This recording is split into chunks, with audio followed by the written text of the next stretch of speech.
To paraphrase the movie Gladiator, are you not entertained?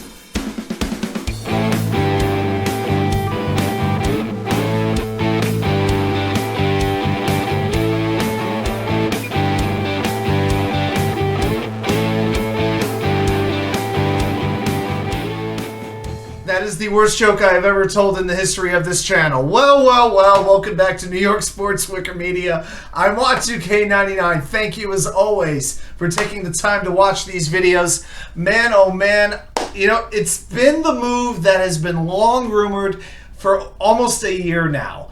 And as a New York Rangers fan who lived in Chicago for 20 years, who has seen the best and the worst of Blackhawks hockey, I never thought I would see this. You know, I did a Sunday sports sermon a long time ago about this past summer, about August, I would say, when I listed my top 5 favorite athletes who did not play for my teams, any of my teams. And number 3 on my list was number 88, Patrick Kane of the Chicago Blackhawks. And I remember talking on that video about what a difference he made, him and Jonathan Toews. You know, think about it. Patrick Kane, drafted number 1 overall in 2007 for a Blackhawks franchise that had fallen on very hard times. You know, you couldn't give Blackhawks tickets away in the early to mid 2000s. It was typical, maybe 8,000 people would go to some games.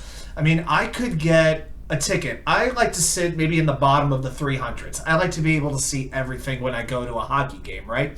I would sit in the bottom of the 300s, right on the corner, basically the same seats that, you know, my family had season tickets at the Garden for many years. I like that view, and I could get that ticket for $35. No problem at all. You couldn't get that ticket. Once Kane and Toews came along and established the Blackhawks as an NHL force, you're talking triple digits easily for those seats. Well, the Blackhawks won their 3 Stanley Cups, and everything came to an end. The Blackhawks have been tearing everything down, saying goodbye to a lot of great players who their fans, I know, are going to remember and cherish. But there have been 2 mainstays, Captain Sirius, Jonathan Toews, and Patrick Kane. Probably the best American player in the history of the NHL. As he's in the last year of his contract right now, there have been rumors all year that he was going to get dealt. And the New York Rangers were always one of those teams that were in the mix for Kane.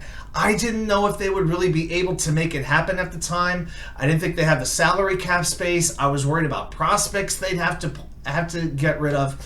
And that was before I started to understand the idea of accruing salary cap space over the course of the season, and then it allows you to make a move towards the deadline, because with the money that you're under the salary cap, the amount that you're under the salary cap, you're accruing more money that you can use on a trade deadline acquisition, basically, is how that works. After the Rangers got Vladimir Tarasenko from St. Louis, I started to think to myself, oh, okay, Tarasenko's a good scorer, good acquisition, makes sense, didn't give up a whole lot to get him. Didn't give up a ton, but that makes the Kane move pretty much redundant at this point, I felt. I felt this team needed some more grit. I felt they needed some more defense. My biggest question has been, will the New York Rangers be tough enough to survive a 7-game series against some of these really good Eastern Conference teams? Against Tampa Bay, against Carolina, against Boston, probably New Jersey in the first round. Who knows what that's going to look like? Well, I got to tell you this right now. The more that I'm thinking about it, the more excited I am. This is a team that is going to be very long on skill, incredibly good on offense. They are going to be short on grit and toughness. Now, I don't think you necessarily need an enforcer, but you do need players who know how to step their game up in different ways. You know, scoring forwards who would never deliver a body check. Lady Byng award candidates suddenly become forecheckers in the playoffs. And I hope players like Chris Kreider, especially, adds that physical element in the playoffs. Capo Caco, Alexei Lafreniere. These are the type of players who are going to have to play in a more physical way. Barclay Goodrow as well, if the Rangers are going to survive the grueling 2-month Stanley Cup playoff marathon. But one of the best things that they did is they get one of the best playoff performers in the history of the NHL. Let's talk a little bit about Patrick Kane. He has played 136 playoff games. In those 136 playoff games, he has scored 132 points, 52 goals, 80 assists. In 2013, he won the Conn Smythe Trophy, also won the Hart Trophy and Art Ross Trophy in 2016 as the MVP and scoring leader. He is a playoff juggernaut. He's going to be paired with Vincent Trochek and artemipanarin. Of course, Panarin and Kane were teammates in Chicago for a couple of years. They meshed like peanut butter and jelly. They don't even need practice. The Rangers have, you could say, 3 legitimate top lines. They really do. Between the Zibanejad-Tarasenko line, the Trochek-Panarin Kane line, you've got the Kid line. Oh my goodness. This is potentially a dynamic, and of course, Kreider with Zibanejad and Tarasenko. But you have a team now that can outscore any team in the NHL. It's going to work well for the regular season, but again, you have to. Here's the thing: if you're possessing the puck, as much as the Rangers could be with all this offense, the most dynamic top 9 in hockey, I believe they're going to have, then that puts less pressure on your defense and your goalie as well, because Igor Shesterkin has not been as fantastic this year as he was previously. He's still getting a lot of wins, but he's only had 1 shutout. I never, ever thought that Shesterkin would have 1 shutout through 3/4 of the season, but that's where it is as of right now. So the more that this offense can produce, the better it's going to work out for the team as a whole.